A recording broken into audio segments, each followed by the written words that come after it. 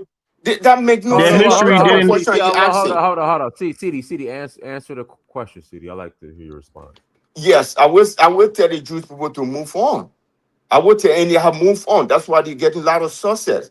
That's why they're not holding to everything that happened to them. Nobody is denying what black people went through. But why you think a lot of brothers end up in prison? Because they are so hungry. They see white men, they want to fight them. Well, And they saw them, they end up being in prison. this is Move on. crazy, bro. I'm tired of Move this Use the bullshit, bro. Holocaust as a That is a crutch very to incorrect build and up themselves disingenuous and to to argument. defend build them themselves. They themselves. use it to benefit themselves. They visit themselves. They're holding Yeah. on to say, oh, they went down with Black Wall Street. I want to be Nah, but selling yeah, drugs. they They did. built on They Wall didn't Street. I have want to they be didn't have a destroying the critical mass of subway. their people going to the Germans and trying to say the Germans were superior because they had Okay, conquered City, them for a You'll okay, minute. move on. let's move on. Like You'll y'all move do. on and build. City, you Yeah, know let's why It's move what on. you crazy, said bro. is very Let's move on. disingenuous? I mean, Hold on, let me let's say this move real on. Let's quick. move on. Let's move on. You know, Cause you know why I what can you prove just how said is very disingenuous this is. disingenuous. Hey, and you Hold know, on. Go No, ahead, brother, George. You know what? y'all want to hear something Let that's George funny? speak. Go ahead, George. Listen, and let me Come on, say man. this real quick. Let me say this, and I'm gonna get ready to jump off. And nobody can dispute what I'm saying now because it's already been documented and said. So many Africans and brothers and sisters from the Caribbean, grow up saying they watched us as Black Americans. They seen us. They watched our culture, our influence, and everything. And they emulated us, and they wanted to be like us, and they wanted to come over here.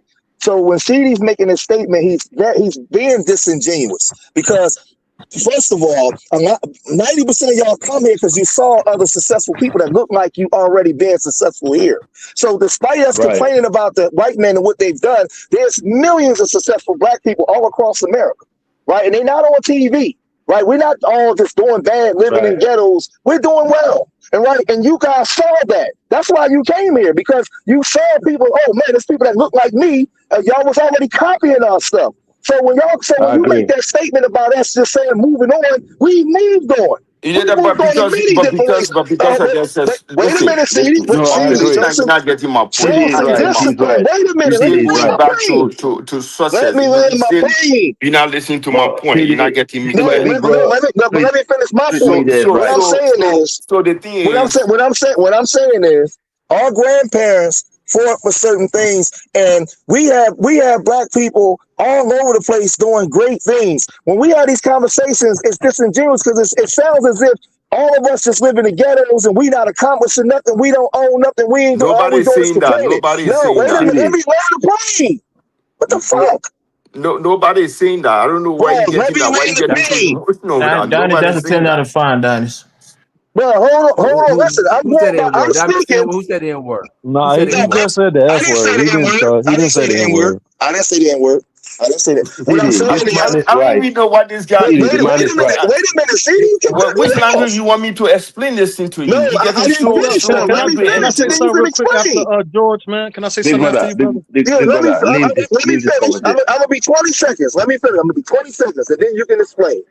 All I'm saying Okay. is, in the context of this conversation, when we're talking about our story, that does not negate the fact that we are successful still. We own properties. Yeah. We doing all kinds of things here in Nobody is America. saying You that. got Your own oh my property. God, No, what the hey yo, man, nobody is what's up with saying this that. You don't dude, have man? to be CD, let him repeating finish. yourself. Big You're bro. repeating No, yourself, big bro, let right? the man finish. But Let the you man see, Hey you yo, finish. interrupted CD, though. what's up with Relax, this That's man. Let him guy? wild. finish. Let him finish. Hold Yo, on, hold CD, on, let hold him on, hold on. finish. Okay, this is what I'm gonna do.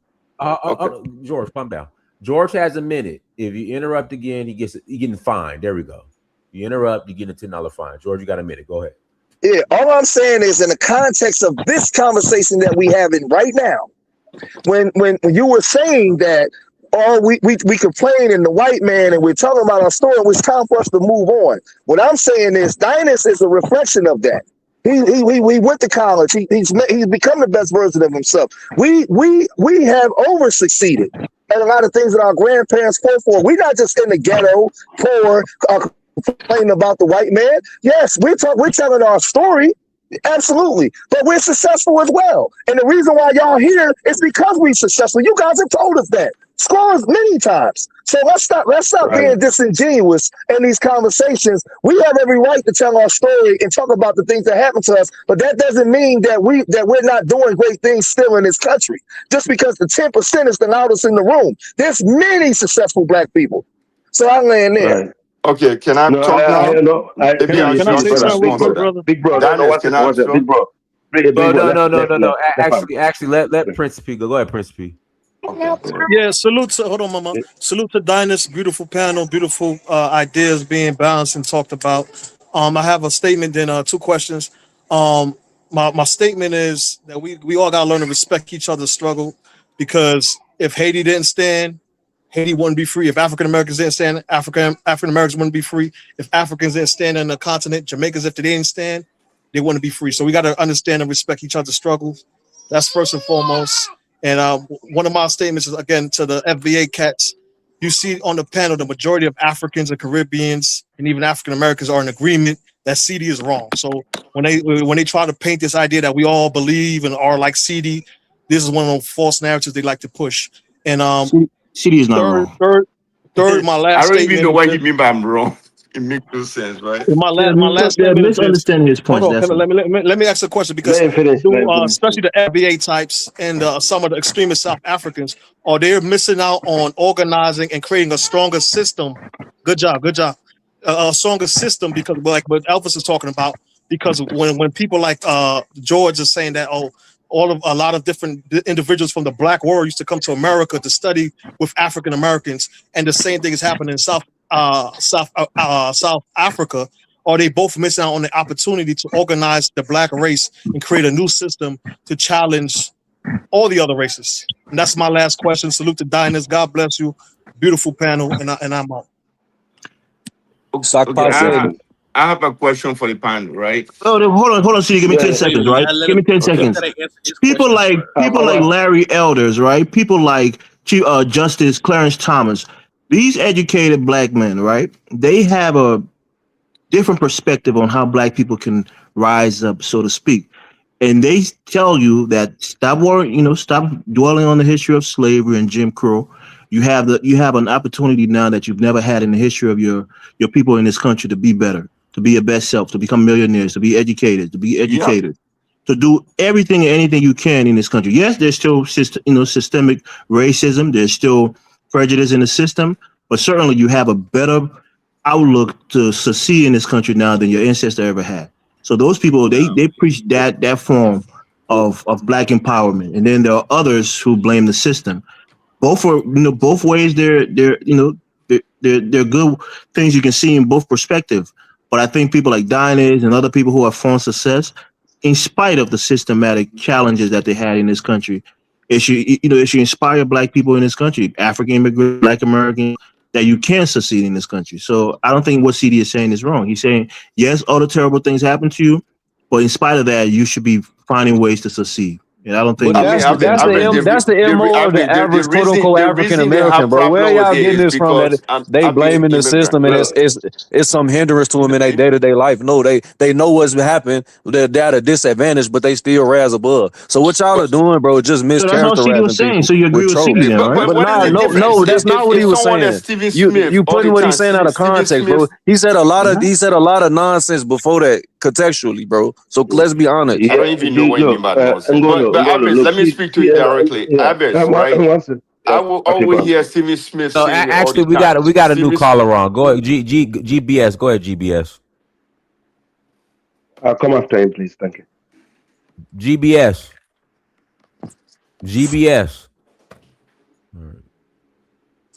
Yeah. So I mean, look, CD is someone that I know. I don't think CD is against FB or African American. No, we're not accusing of that. We're saying that his perspective he's got his own perspective. I disagree with his perspective 100%. And it's a dangerous perspective because I disagree with that. But he's not against African American in any form, anyway, or he's trying to demonize them or look down on them. He's not this sort of person. I can vouch for him on that. Based upon his sentiments today, he's objectively arrogant, brother. There's no way you could even parse that out. The man couldn't name A. Philip Randolph and had the nerve to tell a brother that he knows more about his own history than him. I forgot. That's crazy. If someone that's Stephen Smith, Hold on, CD. The new brother is speaking. Let him speak. Let me pass this. Go ahead, GBS. Go ahead, GBS. Hey, what's going on? How y'all brothers feeling today? We're good, bro. Okay. And I was in the chat and I was just listening to y'all for a little bit, in and out, listening to y'all talk about, the different perspectives and stuff like that. And I just came up here to introduce myself and let y'all know that I'm very aware of what's going on. Okay. Anything you want to add? Are you the fans, bro? You scaring us, man. What do you mean by that? What you mean by what? You said you want us to know that you know what's going on. What, are we doing something wrong? Nah, y'all ain't doing nothing wrong. Y'all doing some good things over here. Y'all expressing yourselves. Y'all giving each other different perspectives and stuff like that. So, I see what's going on. Mm-hmm. All right, hey, we appreciate you, brother. Thank you for the support. Can you add anything to the? Yeah. Dinus, you want to add anything to the conversation or not? No, hang on. You want to add anything to the conversation?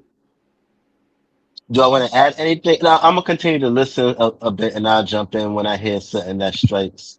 But okay, I was we listening. appreciate. Well, thank you, brother, for the support. We appreciate you, my brother. All right. Dinus, I know Daddy's was going to do that. I was just about to warn him that Daddy's going to put you back. I mean, if you ain't gonna add anything to the conversation, there's no need to. That's crazy. Go, Passport King. Go ahead, Passport King. Yeah, and City, don't take this as a personal attack. But I gotta point something out.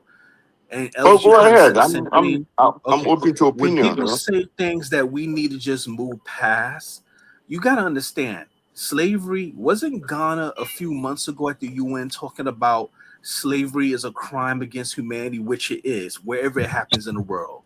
So slavery is a crime against humanity.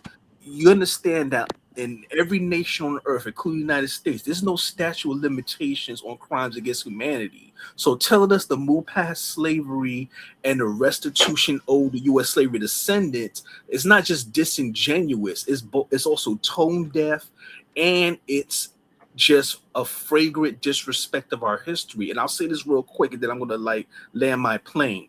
You know, Native American or tribal nations, the so-called Red Indians, they still regularly bring lawsuits against the U.S. federal government, and they often win them. And sometimes they win for things that happened over a century ago. I think the most recent one, or one of the most recent one, was about,